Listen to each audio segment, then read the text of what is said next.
Okay. Hi dude and welcome to Telugu anime wood. మన ఛానల్ని first time visit చేసినట్టయితే like and share చేసి subscribe చేసుకోండి. ఆ పక్కనే ఉన్న బెల్ ఐకాన్ ఆన్లో పెట్టుకోండి. ఇక లేట్ చేయకుండా ఎపిసోడ్ని స్టార్ట్ చేసేద్దాం.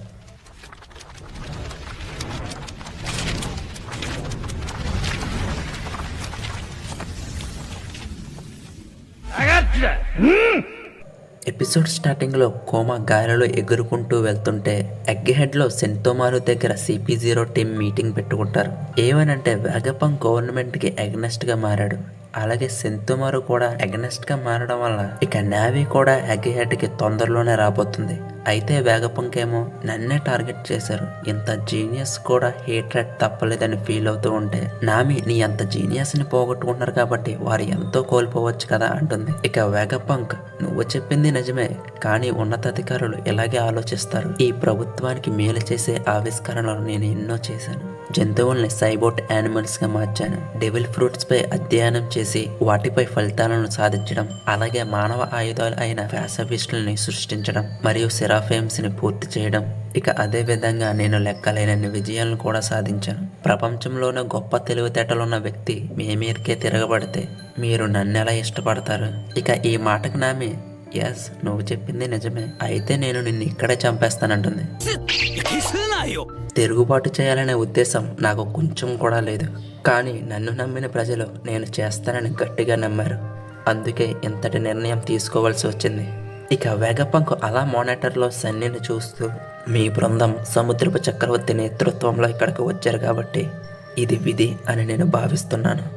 ఇక ఆ మాటకి ఓసప్పు ఫ్రాంకీ ద మోస్ట్ వెల్కమ్ అంటారు. కానీ నామి ఒక్క నిమిషం ఆగండ్రా తెంగరోళ్ళరా, ఈ ముసలోడు మనతో వస్తే CP0 కూడా మన వెంటే పడుతుంది, అర్థమైందా? కాబట్టి దీనికి నేను అంగీకరించను. ఇక సాంజీ నామి ఏం చెప్తే అదే రైట్ అంటాడు.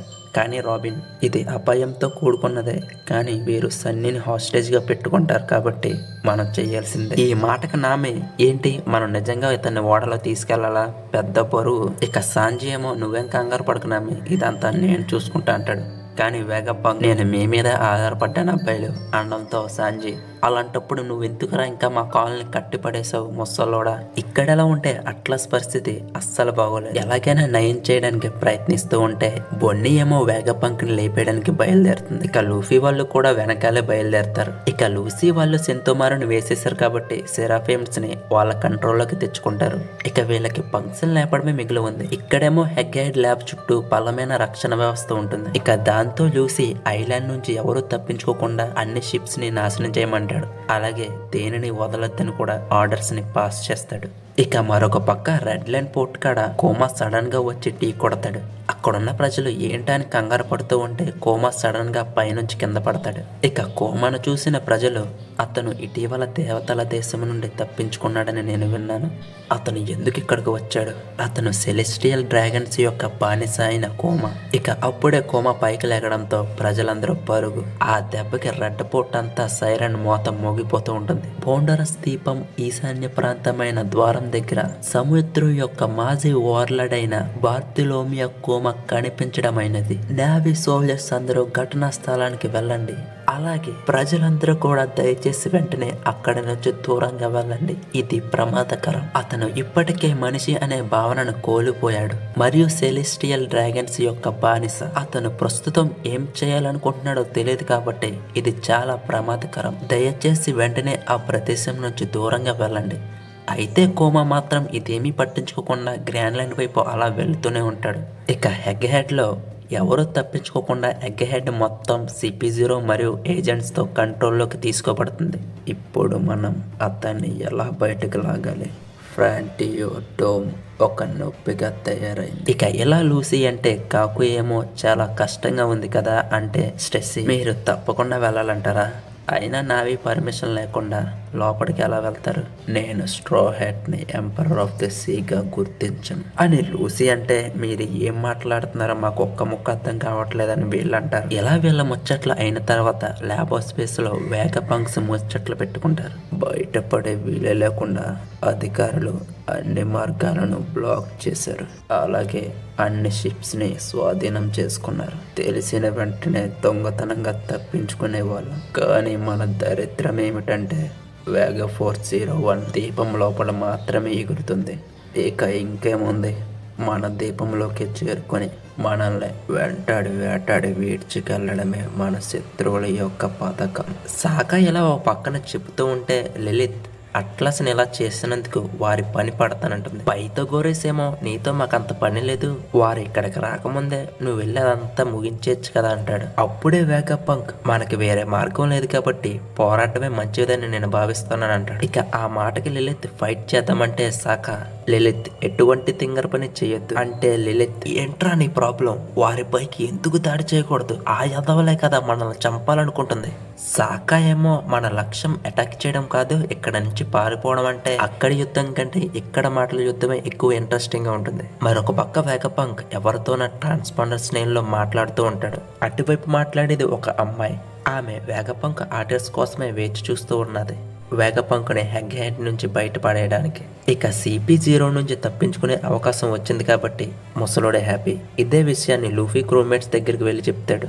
పదండి కుర్రాళ్ళు, ఇక్కడ నుంచి వెళ్లే సమయం వచ్చింది. ఈ మాటకు ఫ్రాంకీ పద పోదామంటే ఆగండి, కానీ మేము 7 రాబోతున్నాం అని ముసలోడు అన్నంతో ఓసపు రాబిన్ 7 అంటే వేగపంక్స్ అందరూనా?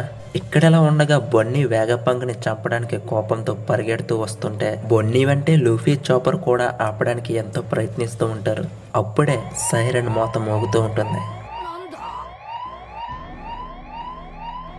ఇలా ఎందుకు జరుగుతుందంటే లాబోస్పేస్ యొక్క డిఫెన్స్ సిస్టమ్ అయిన ఫ్రాంటరీ డూమే డీయాక్టివేట్ అవుతుంది. వేగపంక్స్కి ఇలా ఎందుకు జరిగిందో అర్థం కాదు. అప్పుడే శాఖ దీనిలో ఏ లోపం ఉందో సిస్టమ్ అంతా గెలకమని పైథాగోరస్ ని ఆదేశిస్తాడు. అయితే లాబోస్పేస్ లోకి శత్రువులు వచ్చినట్టు గాని కంట్రోల్ రూమ్ లోకి వచ్చినట్టు గాని ఎటువంటి ఆధారాలు లేవు. ఇది మిస్టరీగానే మిగిలిపోతుంది. అయితే సిస్టమ్ నిర్వీర్యం అయిపోయింది కాబట్టి లూసీ టీంకి ఇదే మంచి ఛాన్స్. కానీ ఇదంతా ఒక ట్రాప్ అయి ఉండొచ్చు కదా అని భావిస్తూ ఉంటారు. కానీ కాకు వెళ్ళి చూస్తేనే కదా ఏంటనేది తెలిసేది, నా వెనకాల రండి అని అనడంతో ఇక ముగ్గురు లాబోస్పేస్ కి వెళ్ళడం స్టార్ట్ చేస్తారు. చివరికి అక్కడికి చేరుకున్న తర్వాత ఇది ట్రాప్ కాదని అర్థమైపోతుంది. అయితే లూసీ, వేగపంక్ నీ జీవితం ముగిసిపోయే టైం వచ్చేసింది. అప్పుడే స్టెస్సీ ఆ పక్కనే ఉన్న స్ట్రా హెడ్ షిప్ లూసీకి కాకుకి చీపడుతుంది. అందుకే నా వాడ కింద ఎక్కడ కనిపించలేదు, ఇక దీనిని నాశనం చేద్దాం ఇలా లూసీ అంటూ ఉండగా అప్పుడే మరొక పక్క సముద్రంలో వరల్డ్ గవర్నమెంట్ షిప్స్ వస్తూ ఉంటాయి. వాటికి నాయకత్వం వహించేది కీజర్. అయితే కీజర్ ట్రాన్స్పాండర్ స్నేహంలో ఎవరితోనో మాట్లాడుతూ, అదే సంగతి, స్ట్రా హెడ్ మరియు వేగపంక్ మనపైనే కక్ష సాధిస్తున్నారా? అప్పుడే కదా వారు సులభంగా తప్పించుకోగలరు. కానీ అది బహుశా వారు ఊహించినట్టు విధంగా జరగకపోవచ్చు. కాబట్టి మన ప్రణాళిక ప్రకారం కొనసాగండి. అలాగే అందుబాటులో ఉన్న అన్ని నౌకలను ఎగ్గహెడ్కి నేరుగా పంపించండి.